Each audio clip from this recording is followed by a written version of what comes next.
എന്താണ് നിങ്ങൾ പ്രാർത്ഥിക്കുന്ന പൂജാമുറിയാണോ? ഇത് ക്ഷേത്രമാണോ അതോ ക്ഷേത്രമാണോ? ആൾക്കാരൊക്കെ ഒന്ന് തൊഴാറുണ്ടോ? നെയ്യാറ്റിൻകര പുന്നക്കാടിൽ ലഹരി പരിശോധനയ്ക്കെത്തിയ എക്സൈസ് ഞെട്ടി. വിശ്വാസികൾ തൊഴുകൈയോടെ നിന്ന് പ്രാർത്ഥിക്കുന്ന ക്ഷേത്രം. അസ്വാഭാവികമായി ഒന്നുമില്ല. ദൈവങ്ങളുടെ പടങ്ങൾ, വിഗ്രഹങ്ങൾ. എന്നാൽ ഇവിടെ തൊഴാനെത്തുന്നത് വിശ്വാസികൾ മാത്രമല്ല, മദ്യപന്മാരുമുണ്ടെന്ന് കേൾക്കുമ്പോൾ മൂക്കത്ത് വിരൽ വെച്ചുപോകും. കുടുംബക്ഷേത്രം കൂടിയായ ഇവിടുത്തെ നടത്തിപ്പുകാരനും പോറ്റിയുമായ അർജുനാണ് മദ്യവുമായി പിടിയിലായത്. അറ്റത്തെ എടുക്ക്. ഇതെല്ലാം ഇനി നമ്മൾ ഇനി പറഞ്ഞു എല്ലാം പറഞ്ഞു നമ്മൾ എടുപ്പിക്കണം. ഈ താഴോട്ടിട് അത് ആ തടി കണ്ട താഴോട്ടിട്. ഇത് താഴെ എടുത്ത്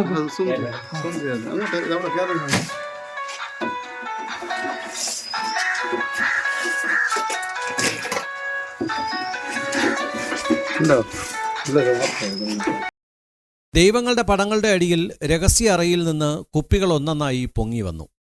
എക്സൈസുകാരും അമ്പരന്നു. അമ്പമ്പോ എന്ന് പറഞ്ഞു പോകും വിധം അസാധാരണം. ദൈവത്തിന്റെ മറയിൽ ഇങ്ങനെയൊക്കെ ചെയ്താൽ പിടിക്കപ്പെടില്ലെന്ന് കണ്ടു തുടർന്ന കച്ചവടത്തിൽ ഒടുവിൽ ദൈവം പോലും കൈവിട്ടു. ആ പലവേട, ഈ പലവേട മേളത്തെ പലവ മാറ്റിക്കോ. മേളത്തെ പലവ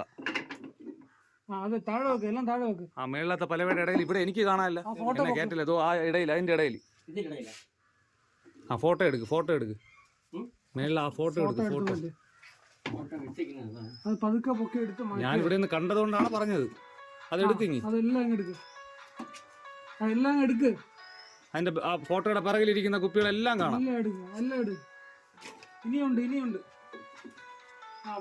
ഈ ആരാധന എന്ന് പറയുന്ന സാധനം വെച്ച് അതിന്റെ മറവിൽ മദ്യ കച്ചവടം.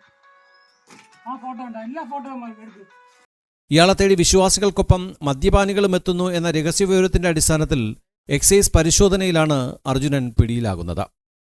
ഒന്നും രണ്ടുമല്ല, 30 ലിറ്റർ മദ്യം, അതായത് 60 കുപ്പി മദ്യങ്ങളാണ് ദൈവങ്ങളുടെ തൊട്ടടുത്തു നിന്ന് പൊങ്ങി വന്നത്. പുന്നക്കാട് സ്വദേശിയായ അർജുനൻ ഇലക്ഷന്റെ ഭാഗമായുള്ള പരിശോധനയിലാണ് കുടുങ്ങിയത്. ഇലക്ഷനുമായി ബന്ധപ്പെട്ട വൻതോതിൽ മദ്യം ശേഖരിക്കുകയും ആവശ്യക്കാർക്ക് എത്തിച്ചു കൊടുക്കുകയും ചെയ്തിരുന്നതായി എക്സൈസ് അറിയിച്ചു. ഡ്രൈഡേ ദിവസം കൂടിയായ ഇന്നലെ നെയ്യാറ്റിൻകരയിൽ മാത്രം 50 ലിറ്റർ മദ്യവുമായി 3 പേരാണ് പിടിയിലാകുന്നത്.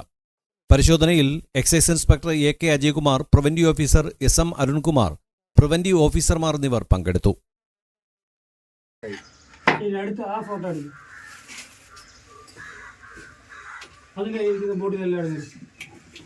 ആ ഫോട്ടോ എല്ലാം മാറ്റിക്കും.